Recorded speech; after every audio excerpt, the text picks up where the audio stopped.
بسم اللہ الرحمن الرحیم۔ السلام علیکم۔ آج میں سورہ نور لے کر آپ کی خدمت میں حاضر ہوئی ہوں۔ یہ اللہ تعالیٰ کا صفاتی اور جمالی نام ہے اور اس کے معنی ہے خوب روشن۔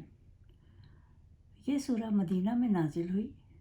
اس کے 9 رکوع اور 66 آیات ہیں۔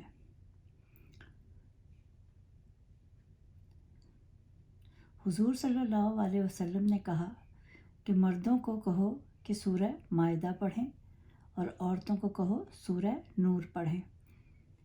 اس سورہ کی ابتدا میں پردہ، شرم و حیا اور عفت و عصمت کے متعلق بتایا گیا ہے، اور کہا گیا ہے کہ مشرکہ عورت اور زانیہ عورت سے نکاح کی ممانعت ہے، اور پاک دامن عورتوں کے بارے میں بیان ہے۔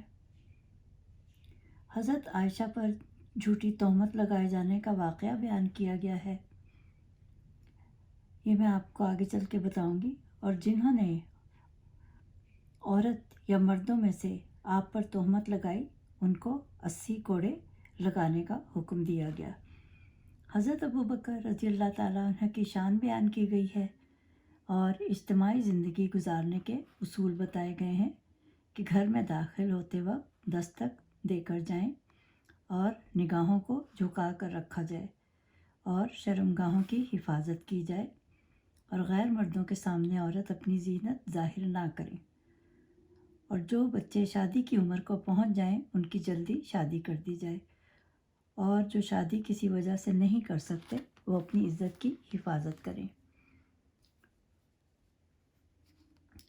کفار جو کچھ کرتے تھے وہ بیان کیا گیا ہے، اور اللہ تعالیٰ کی وحدانیت بیان کی گئی ہے۔ بارش برسنے کے متعلق بتایا گیا ہے، پرندوں کی پرواز کے بارے میں بیان ہے، اور عجیب و غریب جانوروں کے بارے میں بیان ہے، اور کہا کہ کیسے کیسے عجیب کیڑے مکوڑے اللہ تعالیٰ نے پیدا کیے، اور منافقوں اور سچے مومنوں کے اوصاف بیان کیے گئے ہیں، اور کہا کہ ایمان والے ہمیشہ ایک خدا کی اطاعت کرتے ہیں، اور اس میں غلاموں اور بچوں کے گھروں میں داخل ہونے کے آداب بھی بتائے گئے ہیں، اور کہا گیا ہے کہ معذور مسلمان بے شک جہاد نہ کرے، اس میں تخفیف کی گئی ہے۔ دوستوں اور رشتہ داروں کے گھروں میں کھانے کے بارے میں احکام بتائے گئے ہیں۔ صالحین کے بارے میں سورہ مومنین میں بتایا گیا تھا، اور فاسقین کے بارے میں اس صورت میں بتایا گیا ہے، اور اس میں کہا کہ قرآن پڑھو اور اس پر بتائے گئے احکام کے پر عمل کرو، اور زنا کرنے والا مرد اور زنا کرنے والی عورت کو 100 کوڑے لگائے جائیں، اور اس کا ثبوت 4 لوگوں کے ثابت کرنے پر ہے، اور اگر باندی اور غلام ہوں تو 50 کوڑے لگانے جائیں، اور ان پر ترس نہ کھائیں، اور ان جرائم کی سزا پر سختی سے عمل کریں۔ کسی کی بھی سفارش منع کی گئی ہے۔ حضور صلی اللہ علیہ وآلہ وسلم نے فرمایا کہ خدا کی قسم اگر فاطمہ بھی چوری کرتی تو اس کا بھی ہاتھ کاٹ دیا جاتا، یعنی کہ سفارش منع کی گئی ہے، اور کہا گیا کہ زنا حرام اور کبیرہ گناہ ہے، اور کہا کہ بدکاری کے قریب نہ جاؤ، اور اللہ تعالیٰ کے ساتھ کسی کو شریک نہ کرو، اور کسی کو بے گناہ قتل نہ کرو، اور یہ کہا گیا ہے کہ آدھی رات کو آسمان کے دروازے کھول دیے جاتے ہیں، اور کہا جاتا ہے کہ ہے کوئی دعا کرنے والا اس کی دعا قبول کی جائے گی، ہے کوئی مانگنے والا اس کو عطا کیا جائے گا، ہے کوئی مصیبت زدہ اس کی مصیبت دور کی جائے گی، اور ظالم اور زانی کی دعا قبول نہ ہوگی، اور زانی زانی ہی سے شادی کرے گا، اور مشرک مشرک ہی سے شادی کرے گا۔ نیک لوگ کبھی بھی بری عورت سے شادی نہ کریں۔ دراصل کچھ نیک لوگ بہت غریب تھے، اور کچھ بری عورتوں کے پاس بہت دولت تھی، تو انہوں نے سوچا کیوں نہ دولت کی خاطر بری عورت سے ہی شادی کر لی جائے، تو تب یہ آیات اللہ تعالیٰ نے نازل کی کہ بدکار سے شادی کرنا حرام ہے۔ بری عادات والے لوگوں کی صحبت سے بچنا چاہیے، کیونکہ بری عادت جلدی پڑ جاتی ہے، اس لیے کہا گیا کہ نیک لوگ بری صحبت میں نہ بیٹھیں ورنہ وہ بھی برے ہو جائیں گے، کیونکہ جب وہ ان کے ساتھ بیٹھ کر ان کا کھائیں گے تو ان کو پھر برائی سے منع نہ کر سکیں گے۔ اور بہتان سے بچنا چاہیے۔ پاک دامن عورت پر جو تہمت لگائیں ان کو 80 کوڑے لگائے جائیں، وہ فاسق ہیں۔ اور کسی کو بھی برے نام سے پکارنے کی اجازت نہیں۔ اور بیویوں پر جھوٹی تہمت لگانے کی ممانعت کی گئی ہے۔ اس کو لعان کہتے ہیں۔ لعان کا مطلب ہے کہ وہ 4 بار خدا کی قسم کھا کر کہے کہ ہاں میری بیوی بدکار ہے، اور 5ویں بار کہے کہ مجھ پر لعنت ہو اگر میں جھوٹا ہوں تو۔ اور اسی طرح اگر عورت کہے یہ سب تو اس کی بات مانی جائے گی کہ وہ زانیہ نہیں ہے، اور اللہ تو سب جانتا ہے، حکمت والا ہے، اور جو جیسا کرے گا اس کو اس کا بدلہ مل کر رہے گا۔ اور کہا کہ اچھے طریقے رائج کرنے چاہیے جو اللہ تعالیٰ کو پسند ہیں۔ اللہ کہتا ہے کہ شیطان کے طریقوں پر نہ چلو، یعنی بے حیائی گناہ کے کام سے بچو۔ اور کہا کہ گندی عورتیں گندے مردوں کے لیے اور پاک عورتیں پاک مردوں کے لیے ہیں۔ پاکیزہ عورتوں میں حضرت عائشہ کی پاکی بیان کی گئی ہے، ان کی فضیلت بہت زیادہ ہے۔ شادی سے پہلے کہا گیا کہ حضرت جبرائیل علیہ السلام ایک کپڑے میں حضرت عائشہ کی تصویر لے کر آئے اور حضور کو دکھائی،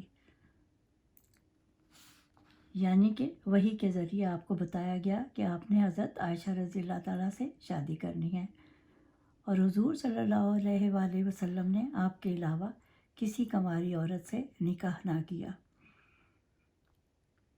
اور ایک اور فضیلت یہ ہے کہ حضور صلی اللہ علیہ وسلم کی وفات اس دن ہوئی جب آپ حضرت عائشہ رضی اللہ تعالیٰ کے گھر پر تھے، اور حضور صلی اللہ علیہ وسلم کا حجرہ شریف بھی آخری آرام گاہ بنا، حضرت عائشہ کا حجرہ۔ حضور صلی اللہ علیہ وسلم پر کئی بار ایسے وقت میں وحی نازل ہوئی جب حضرت عائشہ آپ کے ساتھ ہوتی۔ آپ حضرت ابو بکر کی دختر ہیں، اور آپ کی پاکی بہت زیادہ اس سورہ میں بیان کی گئی ہے۔ اور اس سورہ میں کہا گیا ہے کہ بغیر اجازت کسی کے گھر میں داخل نہ ہوں، داخل ہوں تو پہلے سلام کریں۔ اللہ تعالیٰ نے ہر انسان کو پانی سے پیدا کیا، کیونکہ اللہ تعالیٰ ہر شے پر قادر ہے۔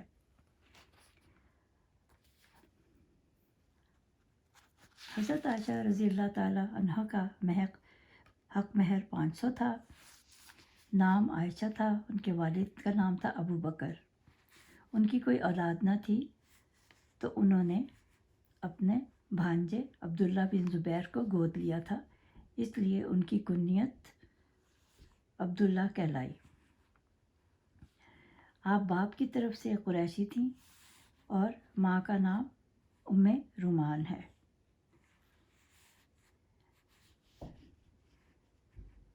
حضور صلی اللہ علیہ وسلم کو حضرت عائشہ سے بہت محبت تھی۔ آپ ایک ہی پلیٹ میں کھانا کھاتے تھے۔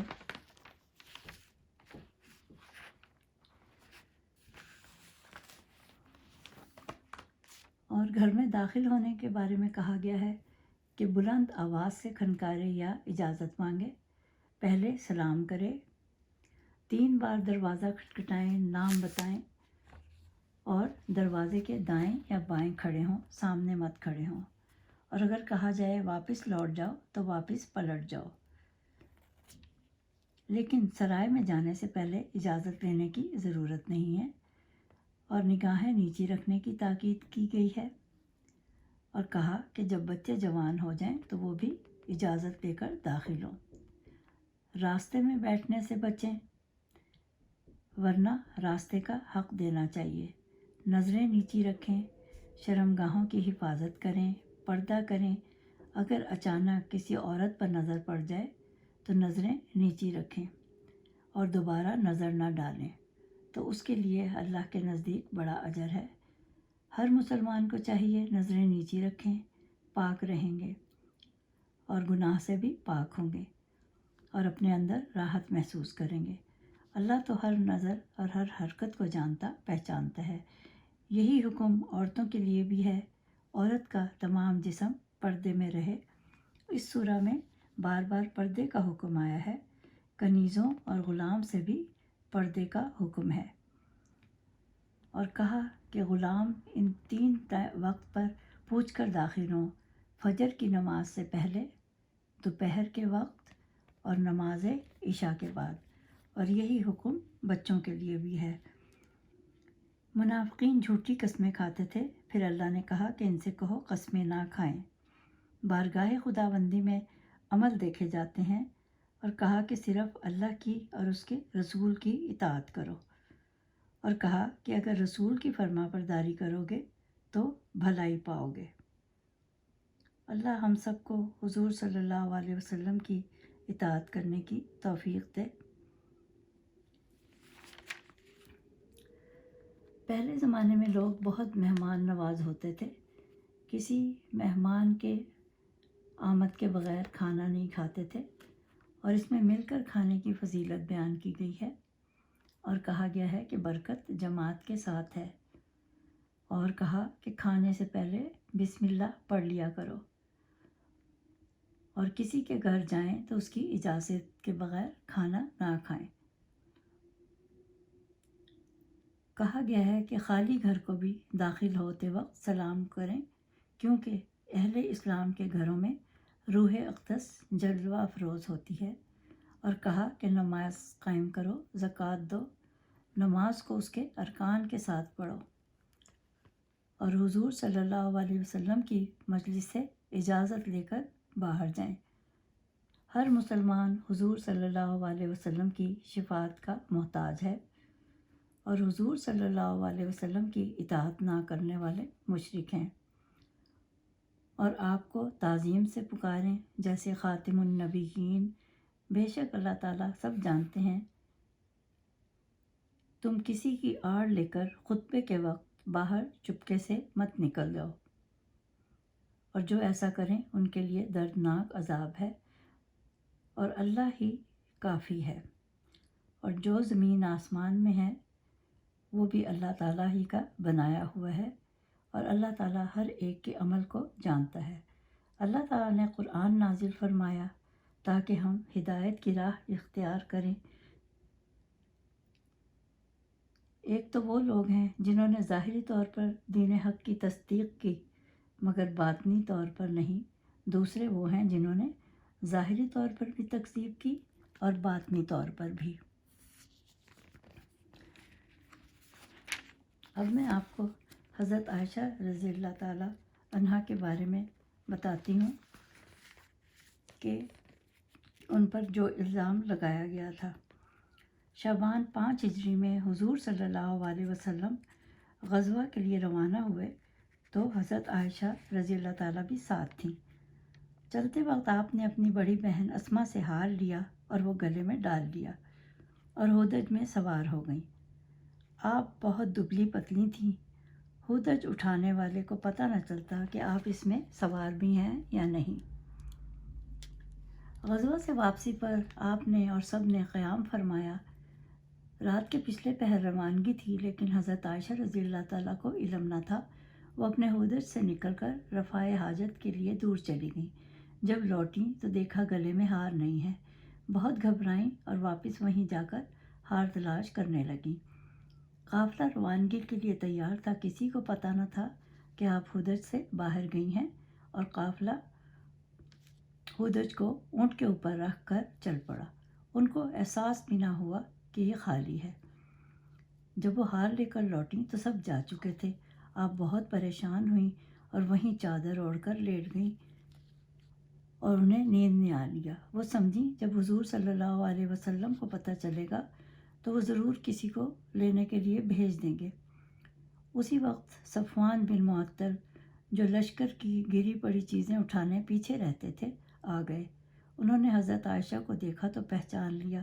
دیکھتے ہی انہوں نے انا للہ و انا الیہ راجعون پڑھا۔ ان کی آواز سن کر حضرت عائشہ رضی اللہ تعالیٰ کی آنکھ کھل گئی تو انہوں نے فوراً چادر میں منہ چھپا لیا۔ پھر حضرت صفوان نے ان کو اپنے اونٹ پر بٹھا لیا اور دوپہر تک قافلے سے جا ملے۔ یہ معمولی بات تھی،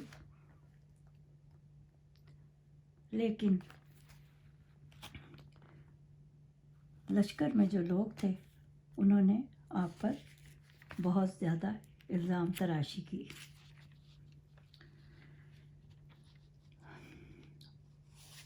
انہوں نے نعوذ باللہ حضرت عائشہ رضی اللہ تعالیٰ پر الزام لگا دیا۔ مدینہ پہنچ کر آپ بہت بیمار ہو گئیں اور 1 ماہ ہو گیا بیمار ہوئے، لیکن منافقین نے اس واقعے کو خوب ہوا دی۔ نیک دل مسلمانوں نے یہ سب سن کر کانوں کو ہاتھ لگائے اور کہا کہ اتنا بڑا الزام، اور اس کو ہوا ان 3 لوگوں نے دی، حسان بن ثابت، حمنہ اور مستہ۔ حضرت عائشہ رضی اللہ تعالیٰ کو حضور بھی کچھ بدلے بدلے لگ رہے تھے، تو ایک دن آپ ام مستہ کے ساتھ کہیں جا رہی تھیں تو انہوں نے سارا واقعہ بتا دیا۔ آپ بہت پریشان ہوئیں اور اپنے والدین کے گھر آ گئیں تاکہ واقعے کے بارے میں پوچھیں، اور جب آپ کو پتہ چلا کہ لوگوں نے آپ پر الزام لگائے ہیں تو آپ اور زیادہ بیمار ہو گئیں، حالانکہ آپ پاک تھیں۔ حضور صلی اللہ علیہ وسلم پر وحی اترنے میں بھی کافی دیر ہو گئی، 1 ماہ ہو گیا تھا۔ اچانک حضور وہاں آ گئے اور پوچھا کہ لوگ ایسی ایسی باتیں کر رہے ہیں، مجھے وحی کا انتظار ہے، اگر تو نے کچھ برا کیا ہے تو اللہ سے استغفار کر لے۔ حضرت عائشہ رضی اللہ تعالیٰ نے کہا، اللہ کی قسم میں تو یہ نہیں کروں گی کیونکہ میں نے کوئی گناہ نہیں کیا، اور بستر پر لیٹ گئیں۔ حضور صلی اللہ علیہ وسلم ابھی اٹھے بھی نہ تھے کہ وحی کا نزول ہوا، تو آیت نمبر 12 نے آپ کی پاکی بیان کر دی۔ آپ صلی اللہ علیہ وسلم نے کہا، خوشخبری ہے، اللہ نے تمہاری برات میں یہ آیتیں نازل فرمائی ہیں، اور کہا کہ یہ لوگ تم پر گواہ نہیں لائے، تو اس کا مطلب یہ ہے کہ یہ جھوٹ ہے۔ اس کا مطلب ہے کہ جو لوگ کسی کے خلاف جھوٹ باندھتے ہیں ان کے لیے دردناک عذاب ہے۔ اللہ سب جانتا ہے اور ہم نہیں جانتے۔ اور پھر مستہ اور حمنہ اور وہ جو 3 لوگ تھے ان تینوں کو 80 کوڑے لگائے گئے اور منافقوں کا منہ کالا ہو گیا۔ علم غیب اللہ کے سوا کوئی نہیں جانتا، اسی لیے وحی اترنے میں دیر ہوئی، کیونکہ اللہ تعالیٰ بتانا چاہتے تھے کہ حق اور سچ کیا ہے۔ اور حضرت ابو بکر رضی اللہ تعالیٰ کے گھرانے کی ایک اور برکت یہ ہے کہ اللہ تعالیٰ نے وحی کے ذریعے بتایا کہ پانی نہ ہونے کی صورت میں نماز تیمم کر کے بھی پڑھی جا سکتی ہے۔ حضرت عائشہ رضی اللہ تعالیٰ عنہ جوانی میں ہی بیوہ ہو گئیں۔ آپ نے صرف 9 سال حضور صلی اللہ علیہ وسلم کے ساتھ گزارے۔ آپ کی عمر 18 برس تھی جب آپ بیوہ ہوئیں۔ آپ نے 50 سال بیوگی کی زندگی گزاری۔ آپ کو تاریخ، ادب، شاعری میں بہت مہارت تھی اور غلام آزاد کرنے کا بہت شوق تھا۔ 17 رمضان المبارک کو وفات ہوئی 63 برس کی عمر میں، اور وہ اپنا سب کچھ خیرات کر دیا کرتی تھیں۔ اب میں آپ کو اس سورہ کے فضائل بتاتی ہوں۔ اس میں ایک آیت ہے، اللہ نور السماوات والارض، یعنی اللہ زمین و آسمان کا نور ہے۔ اس صورت میں بدگمانی گناہ ہے، اس بارے میں بتایا گیا ہے۔ اگر کوئی عفت کی سلامتی چاہتا ہے تو وہ روزانہ اس صورت کی تلاوت کرے، پانی پر دم کر کے پی لے، قلب منور ہو جاتا ہے۔ اگر سکون و اطمینان کی کمی ہے تو روزانہ سورہ نور کی تلاوت کریں اور گھر میں پانی چھڑکیں۔ کوئی موذی جانی دشمن ہے تو اس کے لیے روزانہ 1 بار پڑھیں، 41 دن تک دشمن سے چھٹکارا ملے گا۔ اور اگر خواب میں دیکھیں تو قبر میں نور پیدا کر دے گا اللہ تعالیٰ۔ اور حسد کرنے والے کے لیے شب جمعہ 7 بار پڑھیں، اول و آخر درود ابراہیمی کے ساتھ، اور 1000 بار پڑھیں تو قلب روشن ہوگا۔ بیمار کے لیے یا نور ہو یا نافع پڑھیں اور دم کریں، انشاءاللہ صحت یاب ہوگا۔ اور دن میں استخارہ کرنے کے لیے، یعنی کوئی اگر جلدی استخارہ کرنا چاہتا ہو تو 11 بار درود ابراہیمی پڑھ کر، اللہ نور السماوات والارض 41 بار پڑھ کر آنکھیں بند کر کر بیٹھ جائے تو اس کام کا خیال کر لے تو اس کو پتہ چل جائے گا کہ کام ہوگا یا نہیں۔ امید ہے آپ کو یہ صورت پسند آئی ہوگی۔ اگلی صورت تک کے لیے خدا حافظ۔